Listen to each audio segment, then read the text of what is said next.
Hello everyone, welcome back to my English book. In this channel, we are learning English language with the help of my English book. Last videos में हमने adjective की degrees को सीखा है और आज इस वीडियो में हम एडजेक्टिव के ऑर्डर को सीखेंगे। तो कई बार आपने जो है जंबल वर्ड की हेल्प से सेंटेंस को बनाया होगा, तो उसमें कई बार जो है एक सेंटेंस में दो या दो से ज़्यादा एडजेक्टिव होते हैं। आज इस वीडियो में हम सीखेंगे कैसे एडजेक्टिव को सही क्रम में रखा जाता है। तो सबसे पहले देखिए order of adjective. When we use more than one adjective before a noun in English we often put the adjective in the specific order.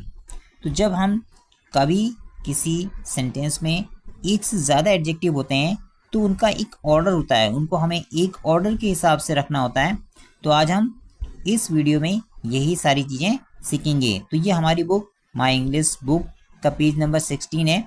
तो ये जो है डेफिनेशन आप पढ़ लीजिए और अब हम बताएंगे कि कैसे आपको एडजेक्टिव को किस ऑर्डर में रखना है। तो ये है हमारा इसका रूल। तो जब भी आप एक सेंटेंस में ज़्यादा जो है एक से ज़्यादा एडजेक्टिव देखेंगे तो ये जो है हमारा एक ऑर्डर है, ये सीक्वेंस है। इस सीक्वेंस में हमें एडजेक्टिव को सेंटेंस में रखना होता है। तो सबसे पहले होते हैं डिटरमाइनर्स। तो डिटरमाइनर्स क्या होते हैं? जैसे a and these, some, many, few.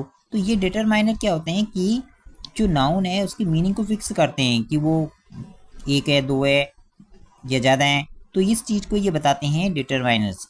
उसके बाद जो हमारा जो सबसे पहला अगर जो एडजेक्टिव है वो होता है ओपिनियन। ओपिनियन का मतलब होता है राय। किसी चीज़ के बारे में हमारी राय हो सकती है, डिफरेंट हो सकता है। हमें कोई चीज़ अच्छी लग सकती है और हमारे फ्रेंड्स को वो अच्छी नहीं लग सकती है, तो उसे कहते हैं ओपिनियन। ओपिनियन को सबसे पहले रखा जाता है। जैसे कि ब्यूटीफुल, तो कोई चीज़ हम कह सकते हैं कि ब्यूटीफुल है लेकिन दूसरा उसे कहेगा कि ये ब्यूटीफुल नहीं है। तो सबसे पहले ओपिनियन को रखा जाता है। उसके बाद साइज़, तो जो चीज़ है उसकी साइज़ को रखा जाता है। जैसे ही हमने कहा कि बिग, तो साइज बिग हो सकता है, स्मॉल हो सकता है, लॉन्ग, शॉर्ट, ये सब साइज में आ जाते हैं। उसके बाद एज और टेम्परेचर को रखा जाता है। जैसे एज यहाँ पर न्यू है, ओल्ड है कोई चीज़, तो ये जो है इसके बाद हमें इसको रखते हैं। इसके बाद शेप, तो किसी भी चीज़ का शेप क्या है, ट्रायंगल शेप में है या रेक्टेंगल है या राउंड है, स्क्वायर शेप में है, तो उसके बाद शेप को रखा जाता है।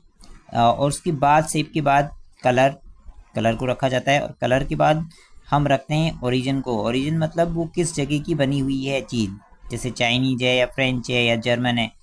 उसके बाद है मटेरियल। मटेरियल यानी कि वो चीज़ किस चीज़ की बनी है, लेदर की बनी है या फिर आयरन की बनी है, सिल्वर की बनी है, गोल्ड की बनी है।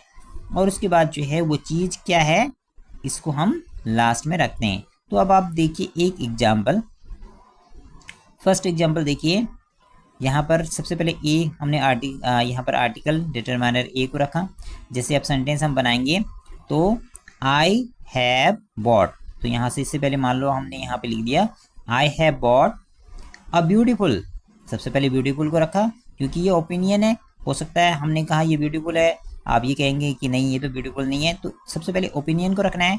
I have bought a beautiful black leather belt, तो ये इसका सीक्वेंस होगा। तो हम जैसे ब्यूटीफुल को ही पहले रखेंगे, ऐसा नहीं है कि ब्लैक को पहले रख दें फिर ब्यूटीफुल को बाद में रख दें, या फिर लेदर को पहले रखें और ब्लैक को बाद में रखें, तो ये नहीं होता। तो ये हमारा एक एडजेक्टिव का जो सीक्वेंस है ये हमें याद करना होता है। इसके अकॉर्डिंग ये हम एडजेक्टिव को किसी सेंटेंस में एडजस्ट करते हैं। तो ये जो है एक ऐसा रूल है जो शायद थोड़ा डिफ़िकल्ट है, क्योंकि जो है ये सारी चीज़ें याद रखना थोड़ा सा डिफ़िकल्ट है। तो इसके साथ जो है एक और रूल है उसको भी हम सीखेंगे। तो कभी कभी क्या होगा कि हमारे सेंटेंस में ज़्यादातर क्या होते हैं कि या तो एक एडजेक्टिव होगा या दो होते हैं। तो मैक्सिमम टाइम पे क्या होता है, एक या दो ही एडजेक्टिव होते हैं। तो एक है तो तब तो कोई दिक्कत ही नहीं है, और अगर दो एडजेक्टिव हैं तो दो एडजेक्टिव हैं तो हमें इनको कैसे रखना है, ये वाला दूसरा रूल है, इसे समझिए। फर्स्ट ओपिनियन, ठीक है, देन फैक्ट्स। तो पहले ओपिनियन को रखना है, तो जैसे हमने यहाँ पे रखा था ओपिनियन ये हो गया। और उसके बाद जो है फैक्ट। फैक्ट का मतलब होता है कि ऐसी चीज़ जिसको हम सबूत के तौर पे प्रूव कर सकते हैं। जैसे फैक्ट है, कोई चीज़ बिग है तो बिग जो है एक फैक्ट है, ठीक है।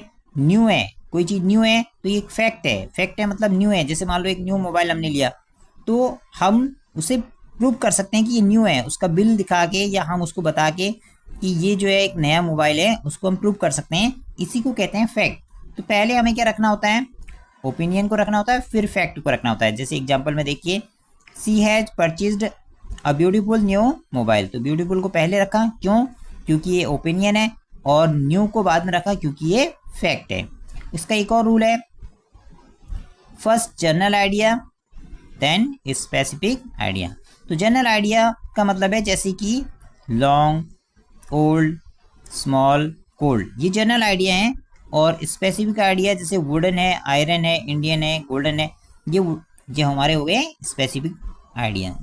तो जनरल आइडिया से मतलब है ऐसी चीज़ जो सब जगह पे अप्लाई होती है। जैसे लॉन्ग है, अब यहाँ पर जो हमारा सेंटेंस में देखिए नीचे, this is a long wooden table. तो यहाँ पर हमने कहा कि एक टेबल है और ये क्या है, लकड़ी का बना टेबल है। तो सबसे पहले हमने क्या रखा, this is a long. Long क्या है, जनरल आइडिया है। जनरल आइडिया से मतलब जो है लॉन्ग जो है कोई दूसरी चीज भी हो सकती है। जैसे कि मान लो आपके पास एक टेबल है और वो जो है टेबल मान लीजिए कि प्लास्टिक है या आयरन का है, तो वो साइज में क्या है, लॉन्ग है। तो लॉन्ग एक जनरल आइडिया है। जनरल आइडिया मतलब आप भी उसे अप्लाई कर सकते हैं और मैं भी कर सकता हूँ।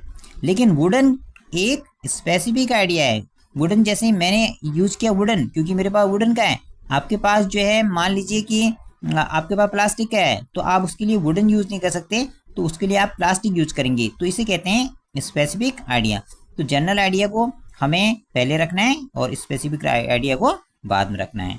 तो आई होप आपको ये सारी चीज़ें समझ में आ रही हैं। आगे हम इसके बाद कुछ एक्सरसाइज की हेल्प से ये सारे ऑर्डर ऑफ एडजेक्टिव को सीखेंगे। तो आप चैनल को सब्सक्राइब जरूर करें और सारी वीडियोज़ को पूरा देखें, सारे रूल्स को अच्छी तरह से सीखें। Thank you.